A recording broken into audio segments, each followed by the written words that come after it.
नमस्कार, मैं हूं सतीश और आप अभी कोसी टुडे देख रहे हैं। आज हम लोग नरपतगंज विधानसभा में हैं और आने वाले समय में 2025 विधानसभा चुनाव है और हमारे साथ आज बातचीत करने के लिए बीजेपी के नेता उमानंद राय जी हैं और बातचीत करेंगे। खास बातचीत कि लोग तो आते हैं, जैसे ही कोई भी पार्टी में जुड़ते हैं और उसके बाद ही उनको टिकट मिल जाती है, कोई एमएलए बन जाते हैं, कोई एमपी बन जाते हैं, लेकिन लगातार 1980 से लेके 2024 तक बीजेपी का दामन थामे रहने के बावजूद भी अभी तक कोई भी प्लेटफॉर्म नहीं मिला। इसका क्या वजह है? सबसे पहले तो हमारे कोसी टुडे में आपका बहुत बहुत स्वागत। चलिए, कोसी टुडे के आप सभी आए हैं, आप सभी को धन्यवाद मेरे तरफ से।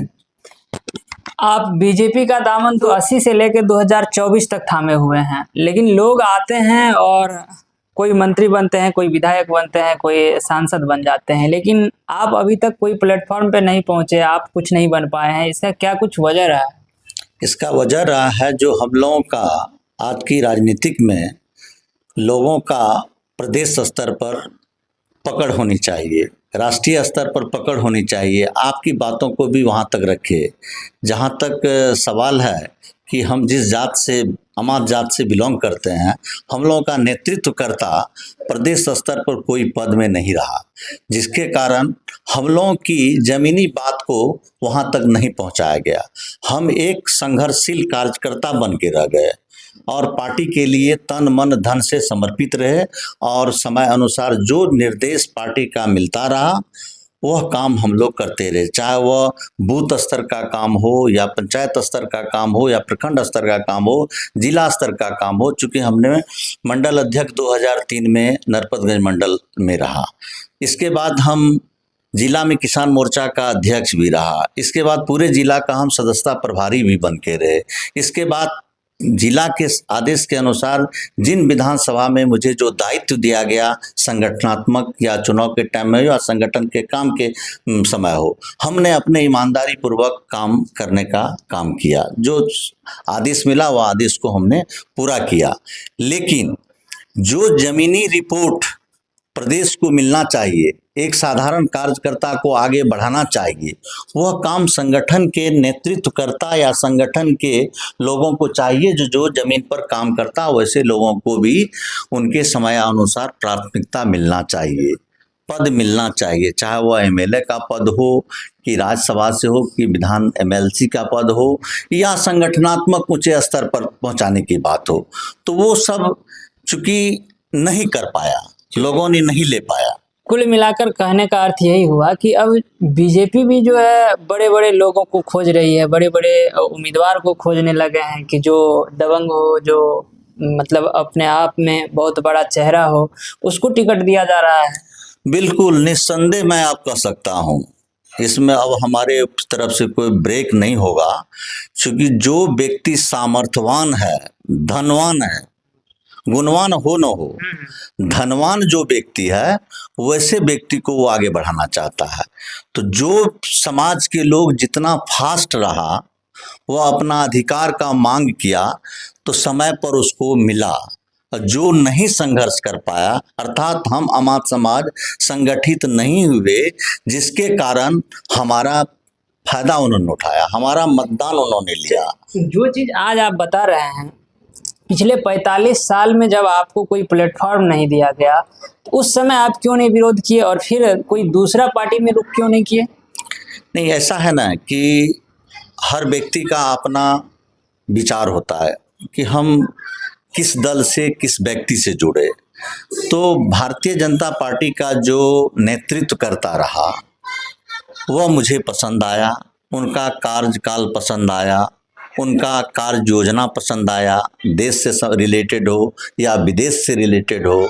माननीय अटल बिहारी वाजपेयी का नेतृत्व इस देश में अच्छा लगा। चूँकि मैं एक पढ़े लिखे होने के नाते मुझे भारतीय जनता पार्टी हृदय से भाया और हमने अपने के साथ साथ अन्य दोस्त मित्रों को भी या अन्य समाज के लोगों को भी भारतीय जनता पार्टी की ओर ही अग्रसर और समर्थन देने की बात कही और सदस्यता का भी काम हमने इसी जोर शोर से किया।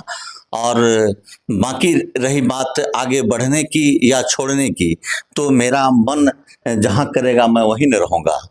मुझे इनके सिवा दूसरा कोई दल नहीं पसंद आया। लेकिन एक तरह तो ये कहा जाए कि यहाँ तो आपको ये पार्टी के ऊपर आपको फेथ है, विश्वास है, इनका कार्यकाल अच्छा है, काम अच्छा है, जनता के लिए अच्छा कर रही है, लेकिन आपका तो यहाँ यूज हो रहा है। नहीं, व्यक्तिगत मेरा यूज हो रहा है, ये बात को मैं एक्सेप्ट करता हूँ। अब रही बात कि समाज को वह यूज नहीं कर रहा है, समाज में विकास का काम हो रहा है, इसलिए पसंद है।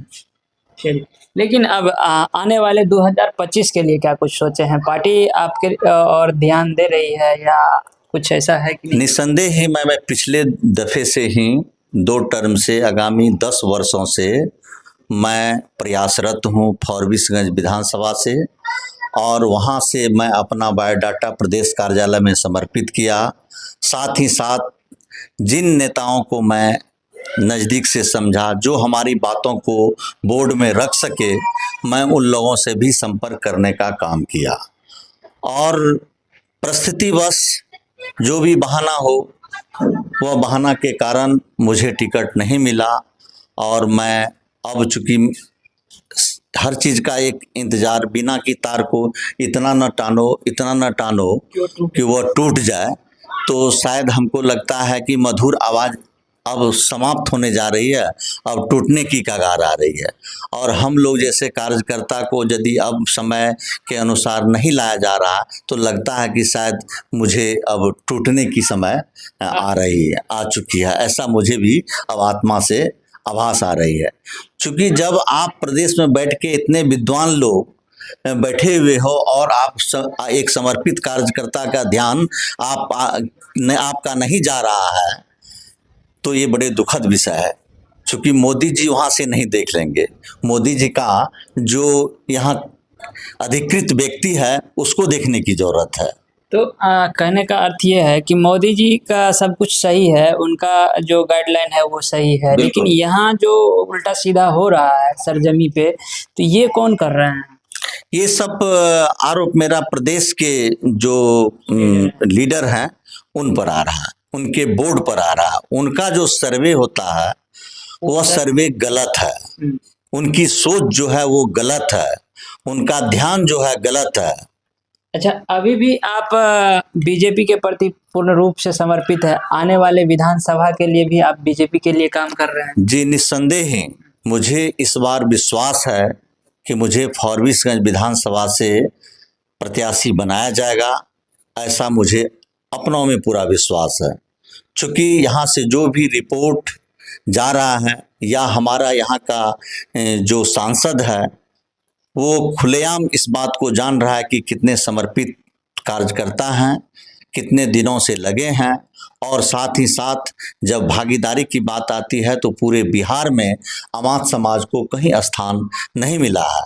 और लगता है कि हमारा 50,000 मतदाता हमारा मतलब जो है फॉरबिसगंज विधानसभा में है, और हम वहाँ हमारी भागीदारी होती है, हमको वहाँ सिंबल मिलना चाहिए। अच्छा, इस बार क्या लग रहा है 2025 का विधानसभा चुनाव में एक नई पार्टी भी आ चुकी है, प्रशांत किशोर जी लेके जन स्वराज गांव-गांव पद यात्रा किए, फिर वो अब पार्टी में भी बदल गए हैं 2 तारीख को।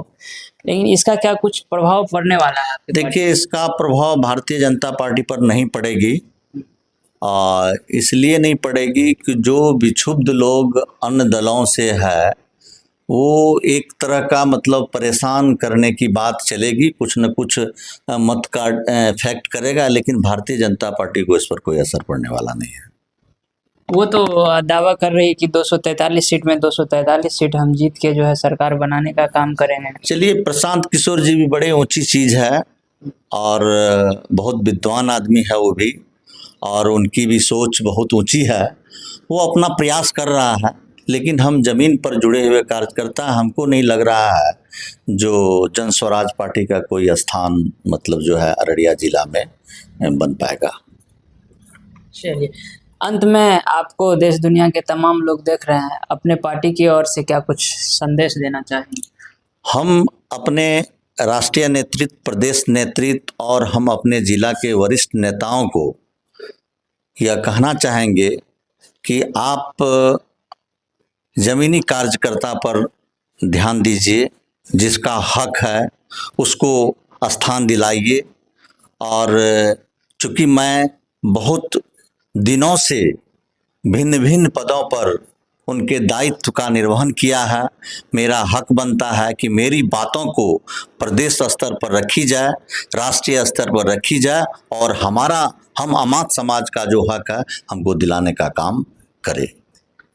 बाकी आप लोगों का क्या कुछ राय है बीजेपी की इस तरह की नीति को लेकर के, कमेंट में जाके ज़रूर बताइए।